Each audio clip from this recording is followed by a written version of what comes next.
Hello subscribers, कैसे हैं आप लोग। तो आज जो है क्लास 10 का रिवीजन सीरीज स्टार्ट होने वाला है, जिसका नाम है रिवीजन कॉम्बो सीरीज। सब्जेक्ट्स है maths plus science plus SST. ठीक है, आज से हम लोग क्या करेंगे, maths plus science plus SST का कॉम्बो रिवीजन स्टार्ट करेंगे, जिसका वीडियो आज ही से स्टार्ट होने वाला है। तो आज जो है आपका टाइम 15 मिनट लेट हो चुका है, लेकिन कल से ये एग्जैक्ट 9 PM पे स्टार्ट हो जाएगा। और ये वीडियो आपकी कम से कम एक दिन की 45 से 50 मिनट्स की रहेगी, जिसमें हम लोग 10 मैथ्स, 10 साइंस और 10 एसएसटी के क्वेश्चंस करेंगे। तो स्टार्ट करते हैं कॉम्बो रिवीजन सीरीज। आज हम लोग कौन कौन से चैप्टर का एमसीक्यूज, केस स्टडी और सब्जेक्टिव बनाएंगे। तो चैप्टर का नाम है रियल नंबर, लाइफ प्रोसेस और rise of nationalism in Europe. ठीक है, एक मैथ्स का, एक साइंस का और एक हिस्ट्री का। तो जितने भी लोग लाइव आ चुके हैं वो अपने फ्रेंड सर्कल में क्या करेंगे, मैसेजेस कर देंगे कि कॉम्बो रिवीजन सीरीज स्टार्ट हो चुका है। 5 लोग आ चुके हैं, बाकी जितने लोग नहीं है वो जल्दी से कमेंट करके पहले प्रेजेंट ही लगाएंगे और बाकी अपने ग्रुप के लोगों को बुलाएंगे कि क्लास स्टार्ट हो चुका है। कृष्णा सोनकर बोल रहे हैं कि सर आज लेट हो चुका। ठीक है, कल से ये बिल्कुल एग्जैक्ट 9 PM पे स्टार्ट हो जाएगा।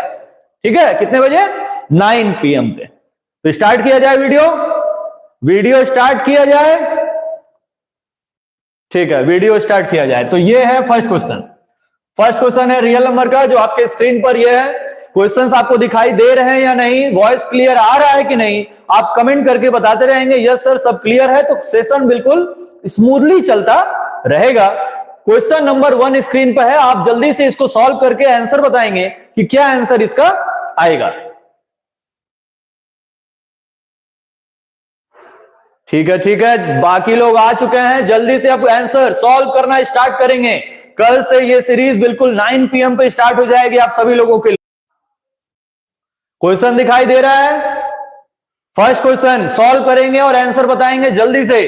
गिवन दैट एलसीएम ऑफ 91 और 26 दिया है 182, then HCF of 91 and 26 is, जल्दी से बताएंगे बिल्कुल सॉल्व करके कि क्या आंसर आ रहा है।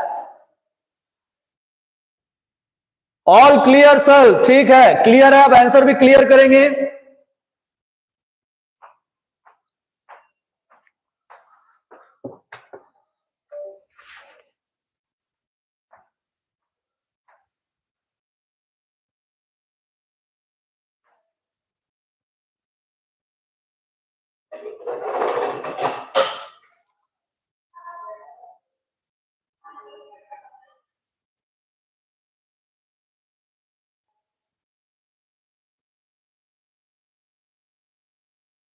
आंसर आ जाना चाहिए अभी तक।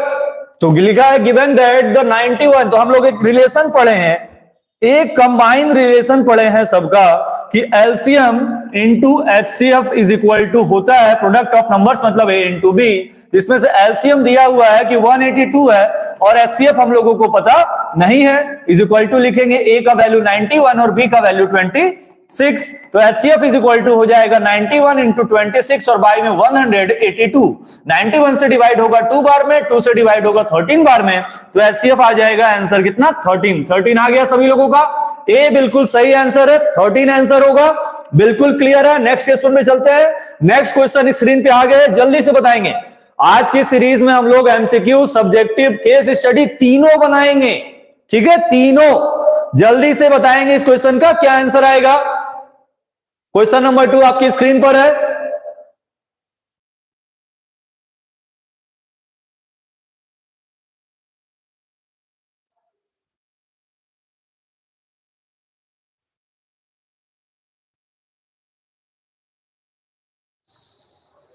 क्वेश्चन नंबर 2 अभी तक आ जाना चाहिए था आंसर। एचसीएफ दिया हुआ है, एचसीएफ इज इक्वल टू क्या बोला है कि 55 m और माइनस 99 होना चाहिए। दिखाई दे रहा है सभी लोगों को कि क्या सॉल्यूशन सॉल्व कर रहे हैं। जितने भी लोग लाइव हैं वो फ्रेंड सर्कल पे सबसे पहले वीडियो शेयर करेंगे ताकि बाकी लोग भी लाइव आ सकें। जल्दी से पहले वीडियो शेयर करेंगे सभी लोग। एचसीएफ अब 55 और 91 का अगर आप एचसीएफ फाइंड करेंगे तो आएगा 11। तो हम लोग क्या करेंगे, 55m minus 99 is equal to 11 दिखाएंगे। तो 55m is equal to minus उधर जाके प्लस होके 110 आएगा, डिवाइड करेंगे 2 आएगा, m का वैल्यू 2 बिल्कुल सही है, b is the right answer. ठीक है, b आ गया है सभी लोगों का b आ चुका है। चलते हैं नेक्स्ट क्वेश्चन की तरफ। नेक्स्ट क्वेश्चन आपकी स्क्रीन पर ये है, चलिए इसका आंसर बताएंगे जल्दी से। If two positive integers a and b can be expressed as a is equal to इतना, b इज इक्वल टू इतना, वो स्क्वायर लिखा हुआ है। तो आपको इसका एलसीएम फाइंड करना है। जल्दी से बताएंगे इसका क्या आंसर होगा।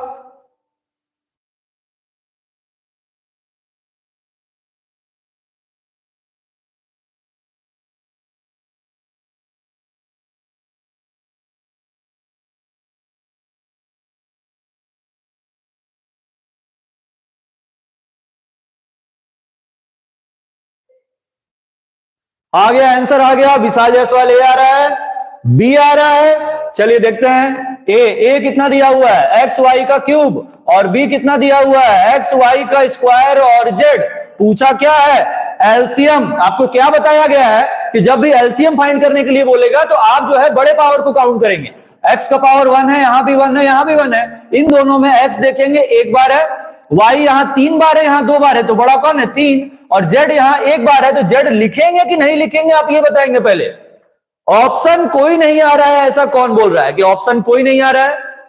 हाँ, क्वेश्चन कुछ गड़बड़ी है।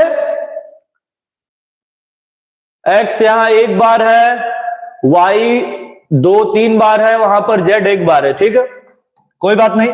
ऑप्शन नहीं है, ऑप्शन नहीं है, कोई बात नहीं। तो आंसर क्या हो जाएगा, एक्स वाई का क्यूब और जेड। सभी लोगों का आंसर आ रहा है। ऑप्शन कमेंट करेंगे, ऑप्शन जिस क्वेश्चन का नहीं है उसका ऑप्शन कमेंट करेंगे जल्दी से। ये आंसर क्या है, आंसर आ रहा है एक्स वाई का क्यूब और जेड। इतना आ रहा है सभी लोगों का, जल्दी से कमेंट करके बताएंगे। Yes sir, yes sir. ठीक है, नेक्स्ट क्वेश्चन, नेक्स्ट क्वेश्चन पे आ जाएंगे हम लोग। N exterior angle of A triangle is 105 degree. ये कौन सा क्वेश्चन आ गया। चलिए ये भी क्वेश्चन आप बनाएंगे, जल्दी से बनाएंगे। इस क्वेश्चन का क्या आंसर आएगा, क्लास 9 का क्वेश्चन आ गया आप लोगों के लिए। जल्दी से आंसर बताएं।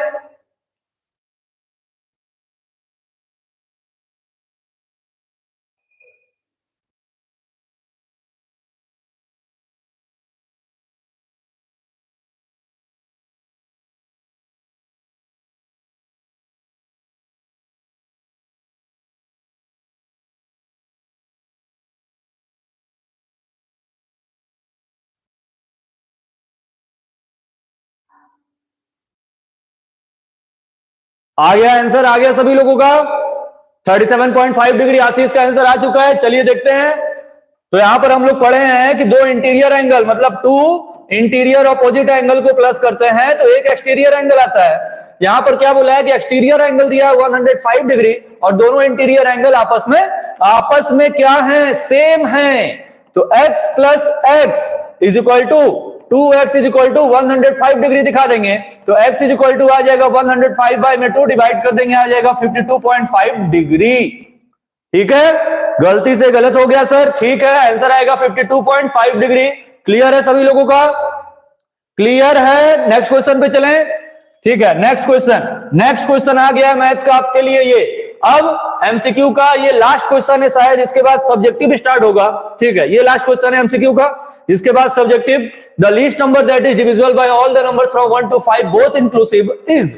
ये क्वेश्चन आप पढ़े होंगे कि 1 से 10 तक का लीस्ट नंबर कौन सा होता है। अब ये आ गया 1 से 5 तक का, तो क्या करेंगे, क्या करेंगे, सबसे पहले 1 2 3 4 5 का एलसीएम निकाल लेंगे। तो एलसीएम इसका कितना आएगा, अब जल्दी से बताएंगे। इसमें से कौन सा ऐसा नंबर है जो 5 4 3 2 सबसे डिवाइड हो सकता है। तो आंसर आएगा आपका बी, मतलब 60 इज द राइट आंसर। ठीक है, 60 आ गया है सभी लोगों का, कमेंट करेंगे जल्दी से। 60 कमेंट करेंगे जल्दी से सभी लोग, 60 कमेंट करेंगे। बी आंसर आ रहा है। ठीक है, बाकी लोग जल्दी से बताएंगे। कृष्णा सोनकर, आशीष, विशाल जायसवाल। ठीक है, इन सब का आंसर आ रहा है। नेक्स्ट क्वेश्चन पे चलते हैं, नेक्स्ट क्वेश्चन पे चलते हैं। ये सीरीज हम लोग को जल्दी से बनाना है। What is the HCF of the smallest prime number, smallest prime number 2 और स्मॉलेस्ट कॉम्पोजिट नंबर 4। आपको इसका फाइंड करना है एचसीएफ। तो एचसीएफ 2 4 का एचसीएफ कितना होगा, कमेंट करके बताएंगे। 2 4 का एचसीएफ कितना होगा, कमेंट करके बताएंगे जल्दी से। क्या आंसर आएगा इसका, जल्दी से बताएंगे। 2 आंसर आने लगा है। 2 बिल्कुल इसका सही आंसर है, एचसीएफ होगा 2। नेक्स्ट क्वेश्चन पे चले, नेक्स्ट क्वेश्चन पे चला जाए। ये क्वेश्चन आ गया समझ में, ठीक है, ठीक है। नेक्स्ट क्वेश्चन पे आ जाते हैं हम लोग। The LCM of 2 numbers is 14 times their HCF. LCM जो है 14 टाइम्स है देयर HCF के, तो क्या लिखेंगे हम लोग, let HCF be x, LCM भी 14 टाइम्स है तो 14x। अब सम, इन दोनों का सम 600 दिया है, मतलब x और प्लस 14x का सम कितना आएगा, 600। तो 15x इज इक्वल टू आएगा 600, x का वैल्यू आ जाएगा 40।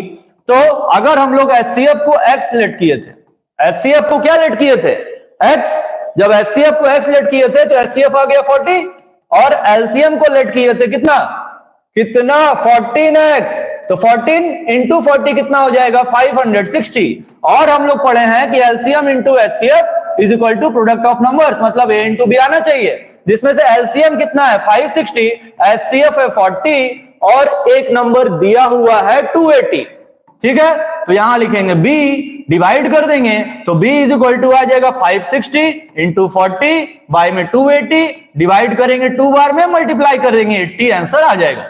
80 आंसर आ रहा है इस क्वेश्चन का। कृष्णा सोनकर आप 40 बता रहे हैं, फिर से ध्यान देंगे 40 कैसे आ रहा है आपका 40 कैसे आ रहा है बालक। आशीष यादव को भी 40 आ रहा है, फिर से वही बात, फिर से आप लोग सॉल्यूशन देखें, कॉपी में जहां सॉल्व किए वो भी देखें और जो हम बोर्ड पे बनाए वो भी देखें, कि जल्दी से आंसर बताएंगे कि क्या आ रहा है अदर नंबर। 40 नहीं आना चाहिए। आप खुद से भी सोच सकते हैं कि जब हम लोग अगर यहां 40 रख देंगे तो 40 रखने के बाद जब 280 से मल्टीप्लाई करेंगे और इन दोनों का मल्टीप्लाई करेंगे तो वैल्यू सेम नहीं आएगा। तो आपको ये चेक करके बनाना है ताकि बोर्ड एग्जाम में ये गलती ना हो। नेक्स्ट क्वेश्चन पे चलते हैं हम लोग, 8वां क्वेश्चन सीरीज का। Explain why 17 into 5 into 11 into 3 into 2 plus 2 into 11 is a composite number. आपको बताना है कि ये कंपोजिट नंबर क्यों है। चलिए एक्सप्लेन करेंगे। तो 17 into 5 into 11 into 3 into 2 plus 2 into 11, दोनों में कॉमन क्या ले सकते हैं हम लोग, 11 दोनों में कॉमन होगा, 2 दोनों में कॉमन होगा, बचेगा क्या 17 इंटू 5, 11 और 2 तो कॉमन ले लिए तो बचा 3 और यहां बच गया 1, तो आ गया 11 इंटू 2। 17 5 जा कितना होता है, 17 5 जा कितना होता है 85, 85 का 3 से इंटू करना है, 85 का 3 से इंटू करेंगे तो कितना आएगा 85 इंटू 3 और प्लस 1। ठीक है, प्रीव्यू कर लेंगे हम लोग, प्रीव्यू, क्योंकि ये आ जाओ भाई, प्रीव्यू आ गया। क्वेश्चन को थोड़े स्पेस बढ़ाने के लिए, सॉल्यूशन के लिए इसको छोटा कर देंगे हम लोग। अब इसको सॉल्व करेंगे तो 11 इंटू 2, इसको मल्टीप्लाई करने पर कितना आएगा 3 5 जा 15, 1 3 8 4 24 और 125 और 1 प्लस कर देंगे, 1 प्लस कर देंगे हम लोग, तो 1 प्लस करने पर ये चीज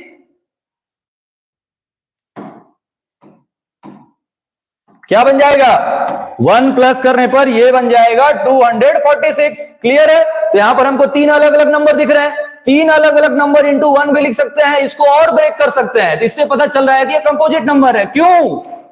क्यों because it have more than 2 factors. ठीक है, 2 से ज्यादा फैक्टर है, मतलब ये कंपोजिट है। क्लियर है, क्लियर है, आशीष यादव बता चुके हैं। ठीक है, सो समझ गए। नेक्स्ट क्वेश्चन आ गया है, find the list number that is divisible from 1 to 10। इसका क्वेश्चन आपको ओरल पता होना चाहिए। इस क्वेश्चन का क्या आंसर आएगा, जल्दी से बताएंगे, जल्दी से बताएंगे कि क्या आंसर आएगा इस क्वेश्चन का।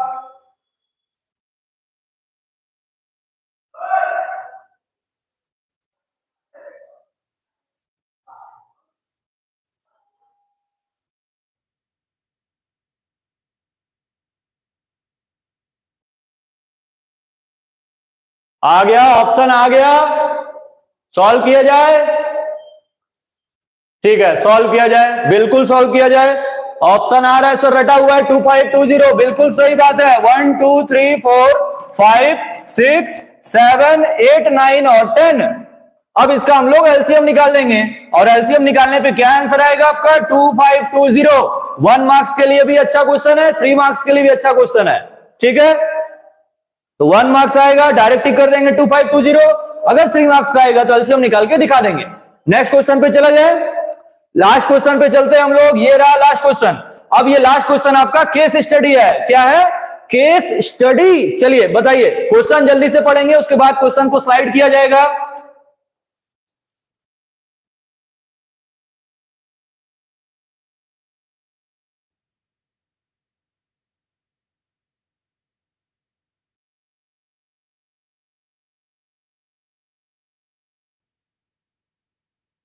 जल्दी से पढ़ेंगे, पढ़ लिए सभी लोग।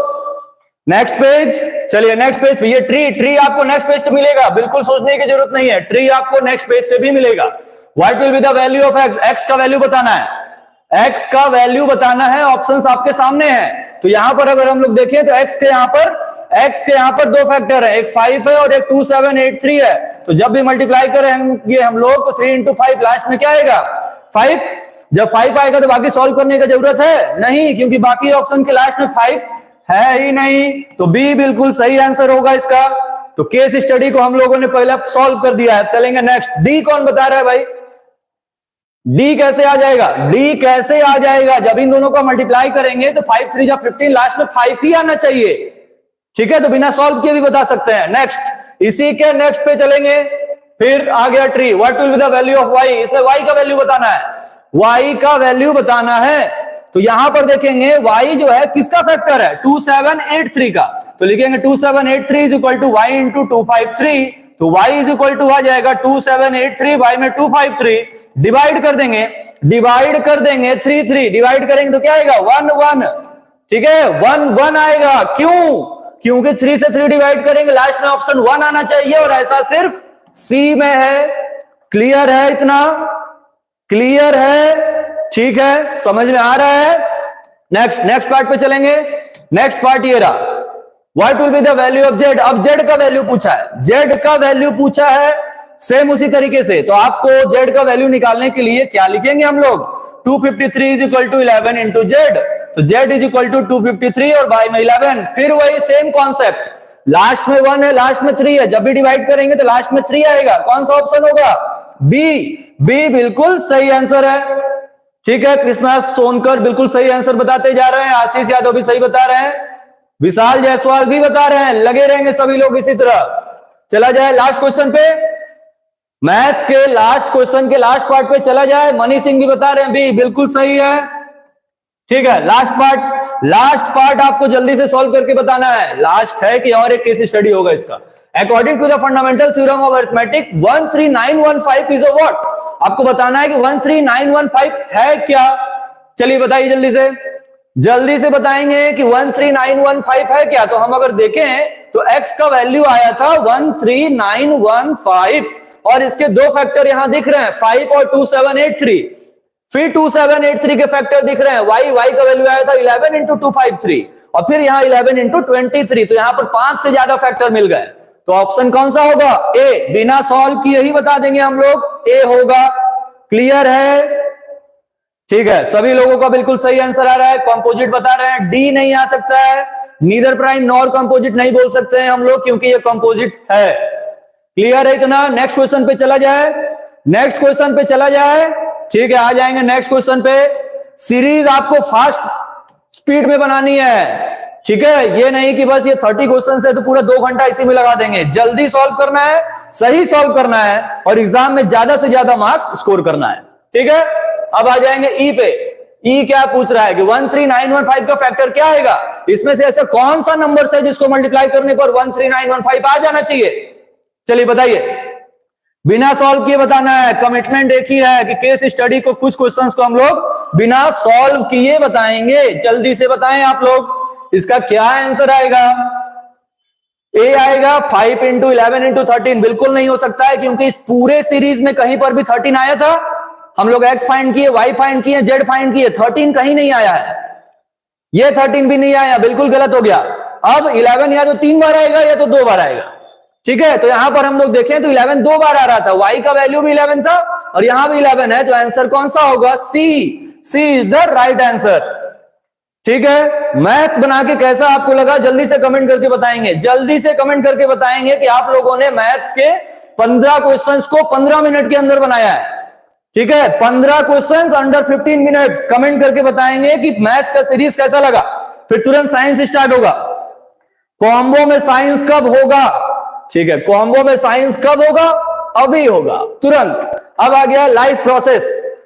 बायो का फर्स्ट चैप्टर हम लोग लाइफ प्रोसेस पे ध्यान देंगे और इसका एमसीक्यू बनाना स्टार्ट करेंगे।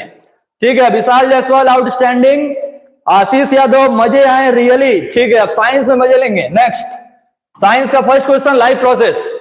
The break down of pyruvate to give carbon dioxide water and energy takes place in. जो पायरुवेट का ब्रेक डाउन होता है जिसमें कार्बन डाइऑक्साइड वाटर और एनर्जी बनता है वो कहां होता है, जल्दी बताएं, जल्दी से बताएं, क्वेश्चन पढ़े और आंसर बताएं। कृष्णा सोनकर बता रहे वेरी इजी चैप्टर, ठीक है कृष्णा सोनकर। ट्रिग्नोमेट्री का आपके लिए बहुत ही जल्दी सीरीज आने वाला है, ट्रिग्नोमेट्री मैराथन, जिसमें बोर्ड एग्जाम्स के आपके टोटल 51 क्वेश्चंस रहेंगे उस सीरीज में। 2 से 2.5 घंटे का वीडियो रहेगा लाइव। तैयार है आप कृष्णा सोनकर? ट्रिग्नोमेट्री के टॉप 51 क्वेश्चन बनाने के लिए तैयार हैं? जल्दी से कमेंट करेंगे आप लोग, यस सर। अगर ट्रिग्नोमेट्री के टॉप बोर्ड एग्जाम्स के 51 क्वेश्चंस बनाने के लिए तैयार हैं तो कमेंट करेंगे जल्दी से, यस सर। तो ट्रिग्नोमेट्री का कॉम्बो सीरीज स्टार्ट होगा मैराथन का। टॉप 51 बोर्ड एग्जाम क्वेश्चंस आपको बनवाए जाएंगे 2 से 2.5 घंटे के अंदर। यस सर, कृष्णा सोनकर लिख रहे हैं, मतलब बाकी लोग इंटरेस्टेड नहीं है? बाकी लोग इंटरेस्टेड हैं या नहीं, जल्दी से बताएंगे कि ट्रिग्नोमेट्री का मैराथन स्टार्ट किया जाएगा कि नहीं। I am always ready for math, yes sir, yes sir, yes sir. ठीक है, उसका टाइम बता दे रहे हैं, ठीक है उसका टाइम बता दे रहे हैं आप लोगों के लिए। ट्रिग्नोमेट्री बाकी सारे चैप्टर्स का मैराथन स्टार्ट होगा कुछ ही दिन में, 1 से 2 दिन के अंदर। इसका आंसर बी बिल्कुल सही है, माइटोकॉन्ड्रिया में। चलते हैं नेक्स्ट क्वेश्चन की तरफ। नेक्स्ट क्वेश्चन स्क्रीन पर ये आपके, जल्दी से बताएंगे। In which of the following groups of organisms food materials are broken down outside the body and absorb. इनमें से कौन सा ऐसा ग्रुप ऑफ ऑर्गेनिज्म है जिसमें फूड मटेरियल बॉडी के बाहर ब्रेक होता है और एब्जॉर्ब भी हो जाता है? Option A, B, C, D. पढ़ेंगे, बताएंगे जल्दी से।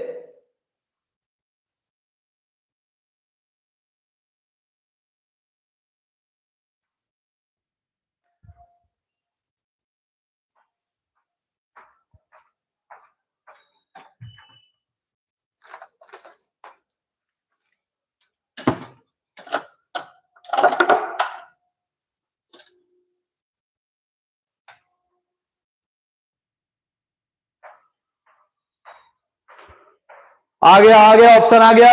ऑप्शन आ रहा है कौन सा? बी, बी आ रहा है। चलिए देखते हैं, बी बताया जा रहा है, ईस्ट मशरूम ब्रेड माउल्ट। बिल्कुल सही आंसर है। जिनका जिनका बी आया है बिल्कुल करेक्ट है आप लोग। अब चलेंगे हम लोग नेक्स्ट क्वेश्चन पे। नेक्स्ट क्वेश्चन है स्क्रीन पर ये, विच of the following statements about the autotrophs is incorrect. कौन सा ऐसा स्टेटमेंट है जो ऑटोट्रॉप के लिए गलत है? तो आप पढ़े, चुन ले कौन कौन सा सही है, जो सही नहीं होगा वो आंसर। चलिए जल्दी से बताएं, जल्दी से बताएं क्या आंसर होगा। ए, बी, सी या D? They synthesise carbohydrate from carbon dioxide water, सही है। They store carbohydrate in the form of starch, सही है। They convert carbon dioxide water into carbohydrate in absence of sunlight, बिल्कुल गलत है। सनलाइट का प्रेजेंस होना चाहिए, तो सी बिल्कुल गलत आंसर है। ठीक है, इस स्टेटमेंट के लिए सी बिल्कुल गलत है। बी कौन बता रहा है भाई? बी कैसे हो जाएगा? ऑटोट्रॉफ मतलब प्लांट, प्लांट अपना फूड स्टार्च के फॉर्म में तो स्टोर करते हैं in the presence of sunlight and chlorophyll. B कैसे हो सकता है आप लोग बता रहे हैं? सी होगा, सी होगा। चलते हैं नेक्स्ट क्वेश्चन पे। नेक्स्ट क्वेश्चन ये रहा, the opening and closing of the stomatal pore depends upon. जो स्टोमेटा में ओपनिंग और क्लोजिंग होता है गार्ड सेल्स का, वो किसकी वजह से होता है? Oxygen, temperature, water in the guard cell की कंसंट्रेशन ऑफ कार्बन डाइऑक्साइड। जल्दी से बताएंगे, जल्दी से बताएंगे इसका आंसर। कमेंट में हम लोग WWE बाद में खेलेंगे, पहले ये सीरीज खत्म करेंगे उसके बाद। सी आंसर आ रहा है, water in the guard cell, बिल्कुल सही है। C is the right answer, सही है आप लोग। नेक्स्ट क्वेश्चन पे चलते हैं। नेक्स्ट क्वेश्चन ये रहा स्क्रीन पर, choose the correct path of urine in our body. चलिए बताइए, यूरिन जो है बॉडी के कौन से पार्ट से होकर कौन से पार्ट तक जाता है, इसको बताना है।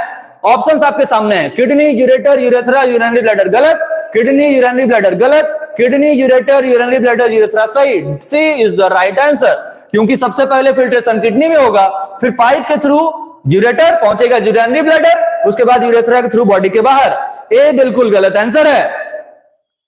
ठीक है, ऑप्शंस पे ध्यान देंगे आप लोग, यही आपको इसीलिए सीरीज करवाया जा रहा है ताकि आप एक्यूरेसी मेंटेन करें। ठीक है, एक्यूरेसी मेंटेन करना है इसमें, ये नहीं कि बस कोई भी आंसर बता दें। नेक्स्ट क्वेश्चन ये रहा, नेक्स्ट क्वेश्चन ये रहा, which of the equation shows correct conversion of छोटू। मतलब छोटू मतलब क्या है? कार्बन डाइऑक्साइड एंड H2O मतलब water into carbohydrates in plants.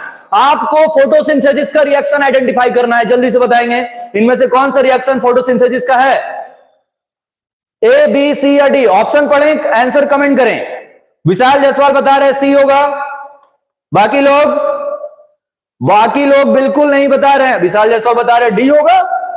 अच्छा सी इसके पहले वाले का था, डी इसका है। चलिए देखते हैं, बाकी लोग जल्दी से बताएंगे। ऑप्शन नहीं आ रहा है, ऑप्शन नहीं आ रहा है। कृष्णा सोनकर बता रहे हैं सी, विशाल जायसवाल बता रहे हैं डी। चलिए सी बिल्कुल सही आंसर है। डी क्यों नहीं होगा, वहां रीजन ये है, यहां सनलाइट है, यहां हीट एनर्जी है, तो सनलाइट का होना जरूरी है। ठीक है, पूरा रिएक्शन सेम है, बस ये सनलाइट जो यहां पर कैटलिस्ट है वो चेंज हो गया है, इसीलिए ऑप्शन से बोला जा रहा है। ध्यान देंगे आप लोग। क्लियर है इतना? नेक्स्ट क्वेश्चन पे चला जाए। चलिए आते हैं नेक्स्ट क्वेश्चन पे। नेक्स्ट क्वेश्चन आ गया स्क्रीन पर, ये the full form of ATP is. ATP का फुल फॉर्म बताएंगे जल्दी से, तुरंत आंसर आना चाहिए। एटीपी का फुल फॉर्म, और एटीपी का फुल फॉर्म जल्दी से बताएंगे। लिख दें, लिख दें, एडिनोसाइन, एडिनोसाइन ट्राइफॉस्फेट। ये किसका फुल फॉर्म हो गया? एटीपी का।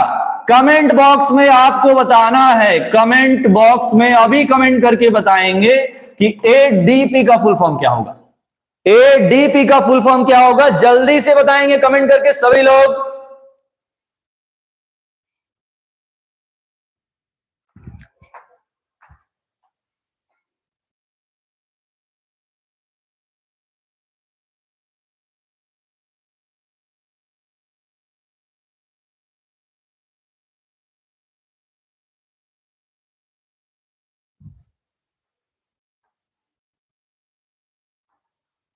बता दिया, सभी लोगों ने बता दिया। एडिनोसाइन ड्राई फॉस्फेट कौन बोल रहा है भाई साहब? ड्राई नहीं होगा, यहां बस डाई हो जाएगा, डी आई।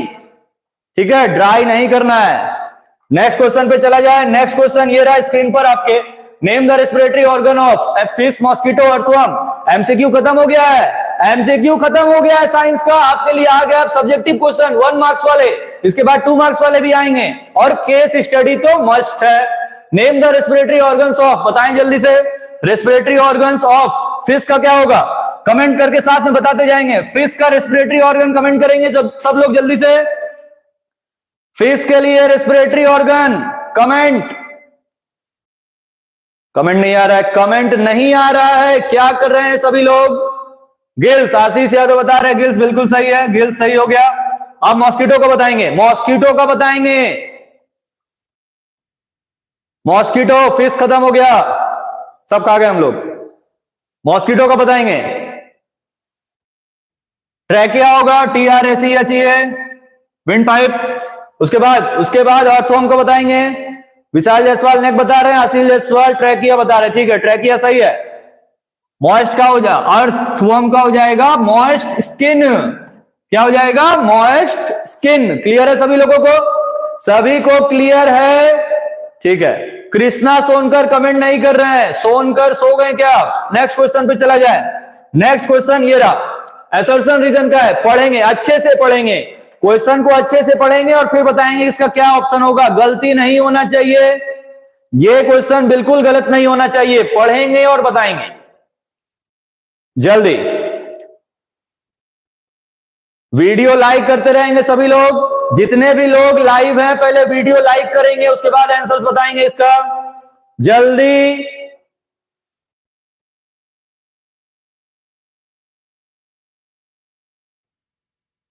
आज प्री बोर्ड क्यों नहीं दिए? सोनकर सो गए थे इसीलिए। इसका आंसर क्या आएगा? वीडियो लाइक करेंगे, सबको बोला जा रहा है वीडियो लाइक करेंगे जल्दी से और शेयर भी करेंगे, आंसर भी बताएंगे, सब कुछ करना है भाई साहब। A and R are true, R is the correct explanation of A। चलिए असर्शन पढ़ा जाए। Inner lining of the small intestine has number of finger like projection called villi. बिल्कुल सही है। और विली का वर्क क्या है कि वो एब्जॉर्प्शन के लिए सरफेस एरिया इंक्रीज करता है। ये भी सही, ये भी सही, ये इसका correct explanation. A is the right answer. Assertion reason भी आप लोग सही बना लिए हैं, असर्शन रीजन भी सही बना लिए हैं। अब चलते हैं केस स्टडी पे। चलिए पढ़िए, जल्दी से पढ़िए, केस स्टडी का कंटेंट पढ़ेंगे। इसको पढ़ने के बाद ये केस स्टडी का कंटेंट दोबारा नेक्स्ट पेज पे नहीं आएगा, हम बता दे रहे आप लोगों को, ये मैथ्स नहीं है। तो जल्दी से केस स्टडी का कंटेंट पढ़ेंगे, फिर चलेंगे फर्स्ट पार्ट पे इसके। पढ़ें, जल्दी से पढ़ें।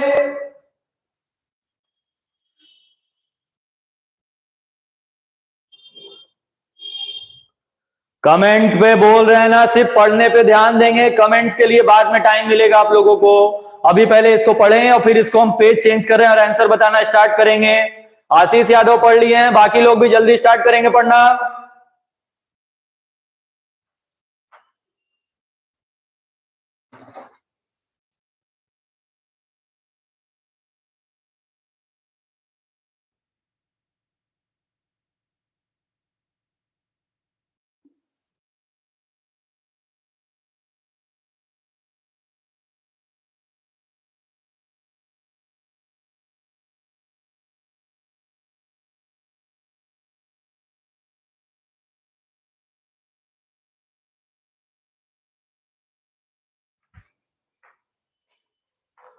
पढ़ लिए, पेज चेंज किया जाए, ठीक है, पढ़ लिए। नेक्स्ट पेज पे चलते हैं, आप जल्दी जल्दी आंसर बताएंगे। एसएसटी पे है अभी।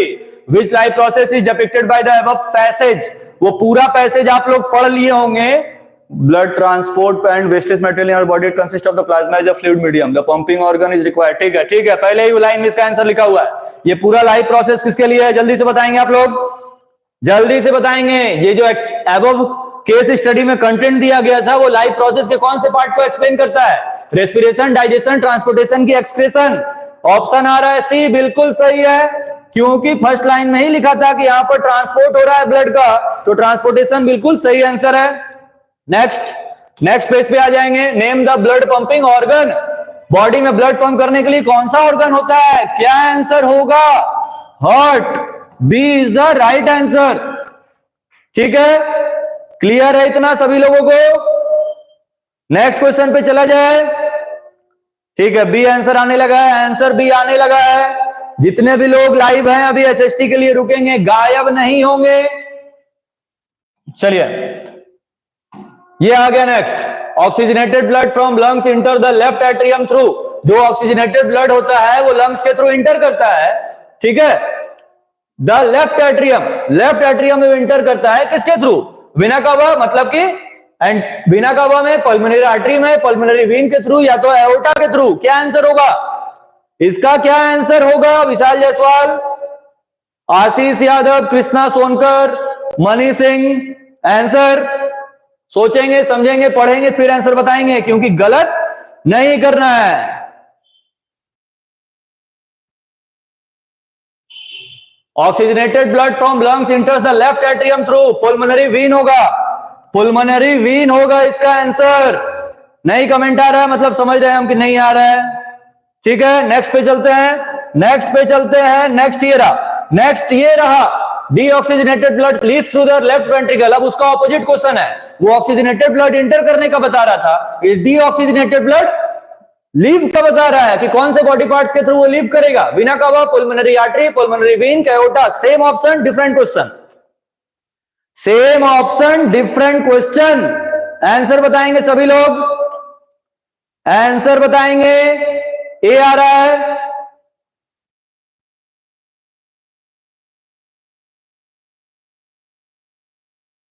क्या होगा आंसर इसका? बी। ठीक है, बी बिल्कुल सही आंसर है। पुल्मोनरी आर्टरी एंटर करता है पुल्मोनरी वेन के थ्रू, एग्जिट करता है पुल्मोनरी आर्टरी के थ्रू। मतलब ऑक्सीजनेटेड ब्लड के लिए पुल्मोनरी वेन होगा एंट्री के लिए, और डीऑक्सीजनेटेड ब्लड के एग्जिट के लिए पुल्मोनरी आर्टरी होगा। चलिए नेक्स्ट क्वेश्चन पे आ जाएंगे हम लोग। अच्छा, ये क्वेश्चंस आपके लिए होमवर्क है, ये स्क्रीन पे है, आप बाद में वीडियो से इसको स्क्रीनशॉट लेकर पढ़ लेंगे। ये पेज अभी हम स्लाइड कर रहे हैं क्योंकि एसएसटी पढ़ने के लिए चलना है। तो ये है आपके बोर्ड एग्जाम से रिलेटेड और एक्स्ट्रा क्वेश्चंस जो आपको घर पे बनाने हैं। ये है वेरी शॉर्ट क्वेश्चन 2 मार्क्स के। ठीक है, वेरी शॉर्ट क्वेश्चन 2 मार्क्स के हैं। ये क्लियर दिखाई दे रहा है सभी लोगों को? नहीं दिखाई दे रहा है तो स्क्रीनशॉट ले लेंगे और बाद में इसको जरूर सॉल्व करेंगे। ये बोर्ड एग्जाम में लास्ट के 6 इयर्स में आए हुए क्वेश्चंस हैं इस चैप्टर से। तो साइंस में आप लोगों को ऐसे क्वेश्चंस मिलेंगे घर पे बनाने के लिए, ताकि आप लोग उसका रिवीजन कर सकें। नेक्स्ट पेज ये है, ये शॉर्ट आंसर क्वेश्चन है 3 मार्क्स के लिए। ठीक है, शॉर्ट आंसर क्वेश्चन है 3 मार्क्स के लिए, मोस्ट इंपॉर्टेंट है क्योंकि लास्ट 6 इयर्स में ये सारे क्वेश्चंस आ चुके हैं, जिसमें से कुछ क्वेश्चंस अभी करवाए थे आपको हम, जैसे ये respiratory organ, fish, mosquito, earthworm का क्या था, ह्यूमन एक्सक्रीटरी सिस्टम का आपको डायग्राम ड्रॉ करना है, मतलब किडनी, यूरेटर, यूरिनरी ब्लैडर और यूरेथ्रा। नेक्स्ट पेज पे चलेंगे, आ जाएंगे अब लॉन्ग आंसर पे। लॉन्ग आंसर क्वेश्चंस है, स्टेप्स इन्वॉल्व फोटोसिंथेसिस है, स्मॉल इंटेस्टाइन का सिग्निफिकेंस है, exchange of gases occurs in plants across root system leaves explain करना है, functions of circulatory fluid of our body. अभी जो क्वेश्चन आया था इसके पहले ट्रांसपोर्टेशन वाला, वो उससे रिलेटेड क्वेश्चन है। तो ये सारे क्वेश्चंस बोर्ड एग्जाम के हैं जो लास्ट के 6 ईयर में आ चुके हैं। तो आपको इन क्वेश्चंस को घर पे प्रैक्टिस करना है, जरूर से करना है। अब आ जाएंगे एसएसटी पे। एसएसटी पे rise of nationalism in Europe. First question ये रहा, फर्स्ट क्वेश्चन ये रहा for the middle class. SST बनाने के लिए आप लोगों के पास 5 मिनट है, सॉल्व नहीं करना है, एमसीक्यू बताते जाएंगे। सर डायग्राम नहीं बन पाता है तो जितने डायग्राम आपको दिए थे स्क्रीन पर उसको आप ड्रॉ कर करके प्रैक्टिस करेंगे। ना कर मतलब कि ड्रॉ नहीं हो पाता ये कोई रीजन नहीं है। आपको बोर्ड एग्जाम में मार्क्स लाना है तो आपको ये करना ही पड़ेगा, ठीक है? क्लियर है? इधर आंसर बताएंगे। For the middle class of Europe the most important feature of liberalism was. Middle class of Europe के लिए सबसे इंपॉर्टेंट फीचर क्या था लिबरलिज्म का? ए, बी, सी या तो डी? जल्दी से बताएंगे। Abolition of conservation, right to be liberal educated, individual freedom, equality before law, representative government. नहीं, क्या आंसर होगा? सी। सी बिल्कुल सही आंसर है, C is the right answer. C answer आ चुका है। कृष्णा सोनकर आप गलत बता रहे हैं, गलत बता रहे हैं, बिल्कुल गलत बता रहे हैं। इसीलिए हम बोल रहे हैं कि ऑप्शंस पढ़ेंगे उसके बाद आंसर बताएंगे। क्लियर है? नेक्स्ट क्वेश्चन पे चला जाए। नेक्स्ट क्वेश्चन है ये, रोमांटिज्म रिफर टू। रोमांटिज्म क्या था? Cultural movement, religious movement, political movement की लिटरली मूवमेंट? कमेंट करेंगे, आंसर बताएंगे जल्दी।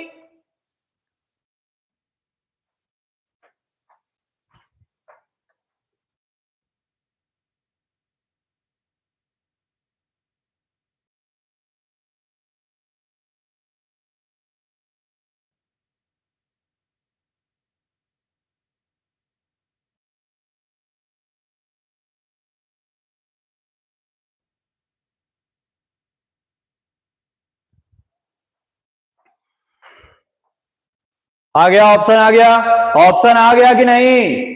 कल्चरल मूवमेंट आ रहा है, बिल्कुल सही आंसर है, A is the right answer. चलते हैं नेक्स्ट। नेक्स्ट पे चलते हैं, ये है next.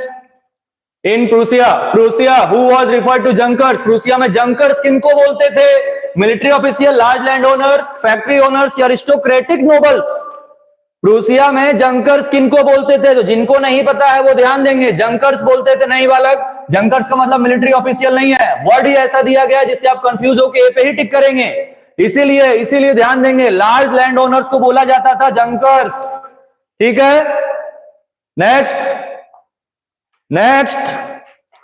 Who among the following hosted the Congress at Vienna in 1815? 1815 में वियना में कांग्रेस को होस्ट कौन किया था? इसका आंसर तो आपको आना ही चाहिए, बिल्कुल आना चाहिए, जल्दी से बताएंगे। King of the Netherland, Giuseppe Mazzini, duke Metternich, Otto Bismarck? C बिल्कुल सही आंसर है। ड्यूक मेटरनिक ही जो है चांसलर थे और वही उसको होस्ट किए थे। नेक्स्ट क्वेश्चन ये रहा, Who among the following formed the secret society called Young Italy?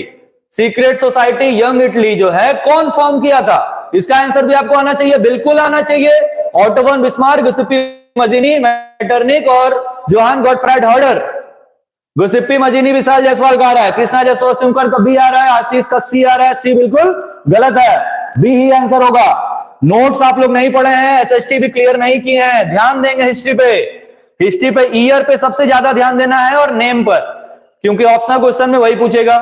Which one of the following states was ruled by an Italian princely house before the unification of Italy? चलिए बताएं, unification of Italy के पहले, उसके पहले rule कौन करता था? Kingdom of two Sicilies, Lombardy, Venetia और सर्डिनिया पिडमोंट? सर डी बिल्कुल सही आंसर है आपका, डी बिल्कुल सही आंसर है। चलते हैं नेक्स्ट क्वेश्चन की तरफ। नेक्स्ट क्वेश्चन ये है, the main function of the Prussian Zollverein. Oh my god, इतना इजी क्वेश्चन जॉल्वेरिन का पूछ रहा है, यहां पर फंक्शन क्या होगा? डेफिनेशन नहीं पूछा है, तो जल्दी से पढ़ के बताएंगे। Impose a custom duty on imported goods, abolish the tariff barriers, reduce custom duties, impose new rules for trade। Answer क्या आएगा? Impose new rules for trade बिल्कुल गलत है आशीष आपका, ए बिल्कुल सही होगा, ए बिल्कुल सही होगा। ये कस्टम ड्यूटी इंपोर्टेड गुड्स पे लगाया था और करेंसी को भी कन्वर्ट कर दिया था 2 करेंसीज में। Next question, what was the main aim of the French revolutionaries? Oh oh इतना इजी क्वेश्चन। मेन मतलब कि एम क्या है फ्रेंच रिवॉल्यूशनरी का? तो यूनिफिकेशन था इनका मेन एम, यूनिफिकेशन। ठीक है, क्या था? यूनिफिकेशन और फ्री फ्रॉम मोनार्की, दो इनका मेन रीजन है। ये यूनिफिकेशन चाह रहे थे और मोनार्की फ्री कंट्री भी चाह रहे थे। ये दो आंसर को एक्सप्लेन करेंगे इस क्वेश्चन में। ठीक है, नेक्स्ट क्वेश्चन पे चलते हैं। नेक्स्ट क्वेश्चन है ये, बताएंगे what was the aim of the revolutionaries और Europe during the years following 1815? Revolutionaries का मेन एम क्या था 1850 तक? अरे 1815 ट्रीटी ऑफ वियना का पॉइंट एक्सप्लेन करना है। ट्रीटी ऑफ वियना, उसको एक्सप्लेन कर देंगे इस क्वेश्चन में, मतलब यूनिफिकेशन ही एक्सप्लेन करना है। और मोनार्की फ्री वो भी होना चाहिए। ठीक है, विशाल भाई तो एकदम तबाही मचा दिया है। ठीक है भैया, तबाही मचाते रहेंगे और मार्क्स लाते रहेंगे, सोचना नहीं है, सही बनाना है। अब चलेंगे हम लोग लास्ट क्वेश्चन पे। ये है केस स्टडी का क्वेश्चन, आप इसको पढ़ लेंगे जल्दी से। जल्दी से केस स्टडी के क्वेश्चन को पढ़ेंगे और इसका हम लोग नेक्स्ट पेज पे चलेंगे केस स्टडी बनाने के लिए। इस पे 3 क्वेश्चंस रहेंगे आपके, 3 क्वेश्चंस। चलिए जल्दी से बताएं।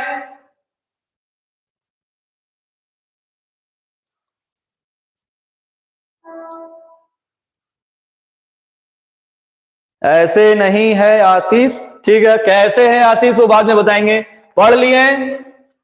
पढ़ लिए सभी लोग? नेक्स्ट पेज पे चला जाए क्वेश्चन सॉल्व करने केस स्टडी का। यस और नो जल्दी से बताएंगे। कोई कमेंट्स नहीं, मतलब पढ़ रहे हैं। पढ़ लीजिए, पढ़ लीजिए, आप लोग पढ़ लीजिए पहले। कल से ये सीरीज आपके लिए बिल्कुल 9 PM पे स्टार्ट हो जाएगी। बिल्कुल 9 PM पे ये सीरीज कल से आपके लिए स्टार्ट रहेगी, तो इसीलिए आप लोग 9 PM तक बिल्कुल लाइव आ जाएंगे। ठीक है, 9 PM। तो ये पहले ही हम बोले थे कि आपका सीरीज 45 मिनट्स का लगभग रहेगा, क्योंकि इसमें है ही 45 क्वेश्चंस। ठीक है, तो आज जैसे सीरीज स्टार्ट हुआ था 9:15 पे, तो अब टाइम देखिए 10 हो जा रहा है। ठीक, लेकिन हम लोग क्या करेंगे, कल से 9 पे स्टार्ट करेंगे और 9:45 पे एंड करेंगे इस सीरीज को। चलिए बताइए इसका क्या आंसर आएगा, इस क्वेश्चन का क्या आंसर आएगा। विच of the following is true about peasantry? Peasantry के लिए क्या ट्रू था? Numerically a dominant class, socially a dominant class, fluent in French और owners of town houses। चलिए बताइए, बिल्कुल इजी क्वेश्चन है sir. Chemistry, physics and maths, ये क्या है? केमिस्ट्री, फिजिक्स एंड मैथ्स वो बाद में स्टार्ट होगा। पहले अभी मैथ्स के साथ बायो चल रहा है, बायो खत्म होगा तो फिजिक्स, फिर खत्म होगा तब केमिस्ट्री। क्लियर है? हिस्ट्री चल रहा है, हिस्ट्री खत्म होगा फिर ज्योग्राफी, सिविक्स, इकोनॉमिक्स, ऐसा। क्योंकि आप लोग को सबसे ज्यादा कंफ्यूजन हिस्ट्री में रहता है, तो सबसे पहले हिस्ट्री ही स्टार्ट करवाया गया है। इसका आंसर बताएंगे, बी बताया जा रहा है विशाल के थ्रू। पीजेंट्री से सबसे ज्यादा रिलेटेड क्या था? न्यूमेरिकली या डोमिनेंट क्लास होगा। न्यूमेरिकली या डोमिनेंट क्लास, सोशली नहीं। क्वांटिटी मेजर होता था पीजेंट्स का। ठीक है, क्या मेजर होता था? क्वांटिटी। तो न्यूमेरिकली मतलब क्वांटिटी होगा। नेक्स्ट क्वेश्चन पे चलेंगे। नेक्स्ट क्वेश्चन पे चलेंगे। विच of the following was the pattern of the land holding in eastern and central Europe? चलिए, लैंड होल्डिंग पैटर्न कैसा था ईस्टर्न और वेस्टर्न यूरोप में? ठीक है, सेंट्रल यूरोप में छोटे होल्डिंग से कि फ्रैगमेंटेड, मतलब डिवाइडेड लैंड होल्डिंग से, परमानेंट थे कि एक्सपेंसिव ट्रैक्ट्स थे?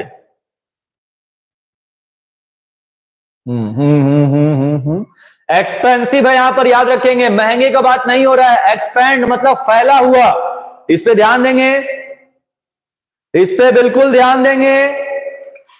ठीक है, ई नहीं लिखा हुआ है, महंगाई का बात नहीं कर रहा। ठीक है, तो सबसे ज्यादा लैंड होल्डिंग्स ईस्टर्न और सेंट्रल यूरोप में किसके थे? एक्सपेंसिव थे, फैले हुए थे। डी बिल्कुल सही आंसर होगा, मतलब 4। इस क्वेश्चन का आंसर होगा डी।